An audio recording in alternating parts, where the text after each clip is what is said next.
नमस्कार, जनभावना टाइम्स में आपका स्वागत है। आपके साथ मैं हूं अंकिता। राज्यसभा की 16 सीटों के लिए शुक्रवार को मतदान कराया गया। वोटों की गिनती के बाद कर्नाटक में बीजेपी को 3 और कांग्रेस को 1 सीट मिली है।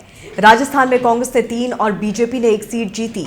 हरियाणा में राज्यसभा की 2 सीटों के लिए चुनाव में बीजेपी के कृष्णलाल पंवार और बीजेपी जेजेपी समर्थित उम्मीदवार कार्तिकेय शर्मा को जीत मिली है। महाराष्ट्र में राज्यसभा के चुनाव में भारतीय जनता पार्टी के तीनों प्रत्याशी को जीत मिली, तो वहीं कांग्रेस नेता इमरान प्रतापगढ़ी, शिवसेना के संजय राउत और एनसीपी के प्रफुल्ल पटेल ने जीत हासिल की। शिवसेना के संजय पंवार चुनाव हार गए हैं। देश के 4 राज्यों में राज्यसभा की 16 सीटों पर हुए चुनावों में राजस्थान के कांग्रेस के तीनों उम्मीदवार प्रमोद तिवारी, मुकुल वासनिक और रणदीप सुरजेवाला को जीत हासिल हुई है, जबकि बीजेपी के पूर्व मंत्री घनश्याम तिवारी ही राज्यसभा पहुंच सके। हरियाणा की 2 सीट में बीजेपी ने 1 सीट पर कब्जा कर लिया है, जबकि दूसरी सीट पर निर्दलीय उम्मीदवार कार्तिकेय शर्मा को जीत मिली। महाराष्ट्र में सबसे बड़ी जीत हासिल करते हुए बीजेपी ने 6 सीटों में 3 सीट पर कब्जा कर लिया। शिवसेना, कांग्रेस और एनसीपी ने 1-1 सीट पर जीत हासिल की। कर्नाटक में जनता दल सेक्युलर को बड़ा झटका लगा है। जेडीएस को 1 भी सीट नहीं मिली।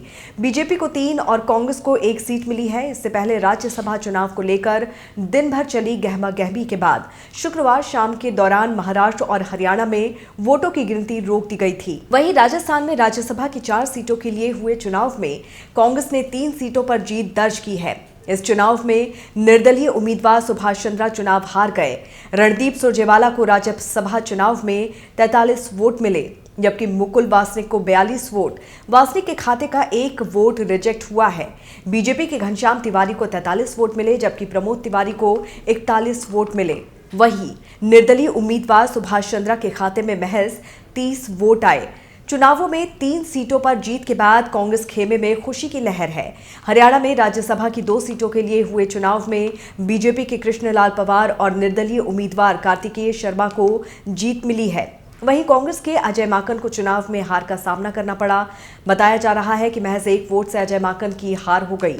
हरियाणा में कुल 90 में से 89 सदस्यों ने वोट किया। निर्दलीय विधायक बलराज कुंडू ने अपना वोट नहीं डाला। बीजेपी ने यहां पूर्व मंत्री कृष्णलाल पंवार को उम्मीदवार बनाया था, तो वहीं कांग्रेस से पूर्व मंत्री अजय माकन मैदान में उतरे थे। निर्दलीय कार्तिकेय शर्मा को बीजेपी ने समर्थन दिया था। राज्यसभा में बीजेपी की जीत होने पर हरियाणा के मुख्यमंत्री मनोहर लाल खट्टर ने कृष्णलाल पंवार और निर्दलीय उम्मीदवार कार्तिकेय शर्मा को बधाई दी है। दक्षिणी राज्य कर्नाटक में 4 सीट के लिए राज्यसभा चुनाव में बीजेपी ने 3 सीटों पर जीत दर्ज की है। कांग्रेस के खाते में केवल 1 सीट आई, जबकि पार्टी ने 2 सीट पर अपने उम्मीदवार उतारे थे। जेडीएस 1 भी सीट नहीं जीत पाया। जेडीएस ने पर्याप्त वोट न होने के बावजूद अपना 1 उम्मीदवार खड़ा किया था। मतगणना के बाद चुनाव अधिकारियों ने बीजेपी नेता और केंद्रीय वित्त मंत्री निर्मला सीतारमण, अभिनेता नेता जग्गेश और निवर्तमान विधान पार्षद लहर सिंह सिरोया और कांग्रेस के नेता और पूर्व केंद्रीय मंत्री जयराम रमेश को विजयी घोषित किया गया। कर्नाटक से 4 सीट के लिए राज्यसभा चुनाव में कुल 6 उम्मीदवार मैदान में थे। चौथी सीट के लिए चुनाव में बीजेपी के तीसरे उम्मीदवार लहर सिंह सिरोया, मंसूर अली खान और डी कुपेंद्र रेड्डी के बीच सीधा मुकाबला हुआ। महाराष्ट्र की 6 सीटों में से बीजेपी ने 3, शिवसेना, कांग्रेस और एनसीपी ने 1-1 सीट पर जीत हासिल की। पीयूष गोयल और अनिल बोंडे को 48-48 वोट मिले और इसके साथ ही बीजेपी के तीसरे उम्मीदवार धनंजय महादिक को शिवसेना के संजय राउत से अधिक वोट मिले। शिवसेना के संजय राउत और एनसीपी के प्रफुल्ल पटेल को चुनाव में जीत मिली है। कांग्रेस उम्मीदवार इमरान प्रतापगढ़ी भी विजयी हुए। हालांकि महाविकास अघाड़ी के चौथे उम्मीदवार संजय पंवार को हार का सामना करना पड़ा। यहां बीजेपी ने महाराष्ट्र में महाविकास अघाड़ी के 3 विधायकों सुहास कांदे, यशोमती ठाकुर और जितेंद्र आव्हाड पर नियमों के उल्लंघन का आरोप लगाते हुए उनके वोट को खारिज करने की मांग की थी। महाराष्ट्र में 288 में से सिर्फ 285 सदस्य ही वोट कर सके। राज्यसभा के सभी सफल उम्मीदवारों को हमारी टीम की ओर से ढेर सारी शुभकामनाएं।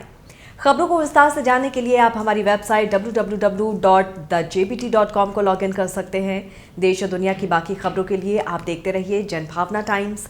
नमस्कार।